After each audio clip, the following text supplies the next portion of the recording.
ভগবান বলে উঠল, ওরে দাপর শোন, তাহলে একটা কথা বলি। শিশুপাল দন্তবক্র দাপর যুগে, ত্রেতায় হলো রাবণ আর কুম্ভকর্ণ, সত্যতে তারা ছিল হিরণ্যাক্ষ হিরণ্যকশিপু। আর এরা কারা জানিস?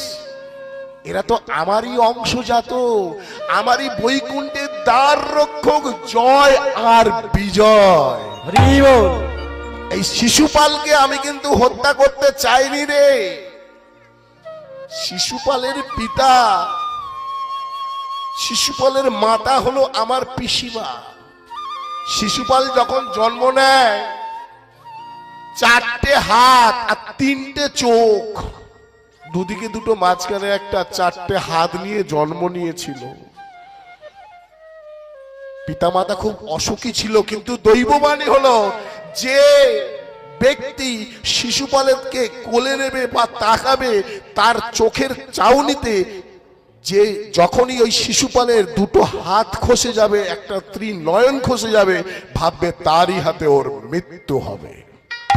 না হলে শিশুপালকে কেউ হত্যা করতে পারবে না, পারবে না, পারবে না।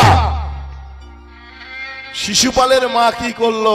সব রাজাদেরকে খবর দিল, যদু বংশ থেকে শুরু করে যতগুলো বংশের রাজরাজারা আছে সবাই এক এক করে নিমন্ত্রণ খেতে এলো। সবাই কোলে নিচ্ছে, কিন্তু কিছু হচ্ছে না। বাকি আছে কে? কৃষ্ণ আর বলরাম।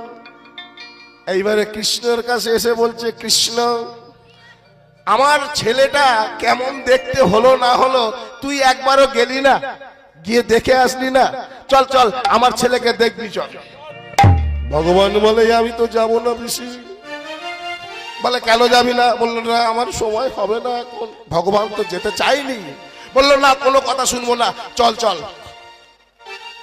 শ্রীকৃষ্ণ এলেন, বলরাম এলেন, আর যেই শ্রীকৃষ্ণর কোলে দেয়া হলো শিশুপালকে, দুটো হাত খসে গেল, মাথার একটা চোখ, নয়ন খসে গেল। সঙ্গে সঙ্গে কেঁদে উঠল শ্রীকৃষ্ণের পিসি, বলে উঠল, গদ গদ নয়নে, অশ্রু ভারী নয়নে, বলে উঠল, কৃষ্ণ রে,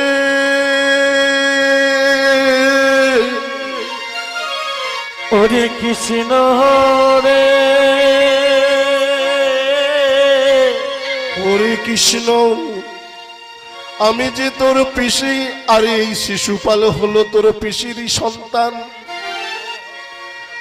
আজ তোর হাতে মৃত্যু হবে এটাই আমি জানতে পেরেছি আমার সন্তানের।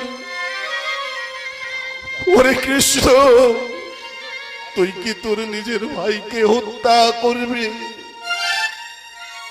সঙ্গে সঙ্গে ভগবান শ্রীকৃষ্ণ বলে উঠল, পিসি, কথা দিলাম আমি 100টা অপরাধ শিশুপালের ক্ষমা করে দেব, কিন্তু 101 নম্বর যখন অপরাধ হবে তখন আমি আর তাকে ক্ষমা করতে পারবো না। আমি তখন তাকে চক্র দ্বারা হত্যা করব। বুঝলি দাপর? এই হচ্ছে আসল তত্ত্ব আর আসল তথ্য। তোরা জানিস না, তাই তোরা